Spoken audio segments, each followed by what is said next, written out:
My guest is studying at the University of Maryland, but she also has a master's degree. She's going to talk to us about that. So currently I am in the states of Maryland, but I did live in Nebraska for 2 years. What made you want to leave Ghana to study abroad? Initially, if I'm being honest, it wasn't really something that I thought about often. I think it was because I didn't think that I was good enough for schools abroad, because I would often see people launching their abroad pictures in snow and stuff like that. And I was often happy for them, but I never really saw myself in that position. You never saw yourself to be good enough to study abroad. Exactly. In what sense? In the sense of, okay, these are my results, or I don't have the money to do so. I never thought that I had the qualities and the competence that these schools were looking for until a friend of mine started talking to me about, study abroad and applying to schools and all of. Not only did he, encourage me to apply, he also paid for my application fees, and I know, I'm really grateful.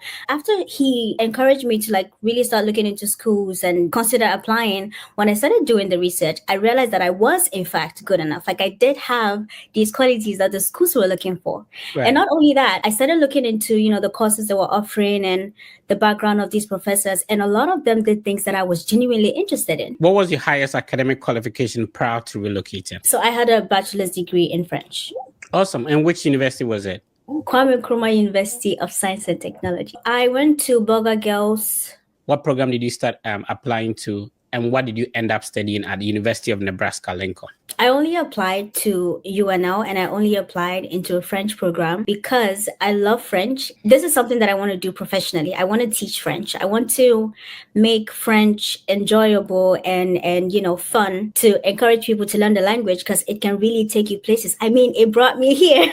So a lot of people would think that if you are applying for a master's in French, why not France, an English-speaking country, and you're going to study French? I think that in the States, you stand more chance of getting funding, especially if you want to do a program in French than you do in France. And aside that, this is a place that actually allows you to learn the language, because in France, people already speak French. Masters in French really have a lot of scholarship and normally pays for everything. Your scholarship, did it come automatically, or you had to submit a separate application? It came automatically, both for my master's and my PhD. But I think it's because of the nature of the program, because usually sometimes they need teaching assistants, graduate assistants, research assistants. So they do tend to come automatically. What were you doing? Were you teaching French? Were you a research assistant for a professor? What was your job? I was a TA. I was a TA for 2 years. So I taught the beginner courses.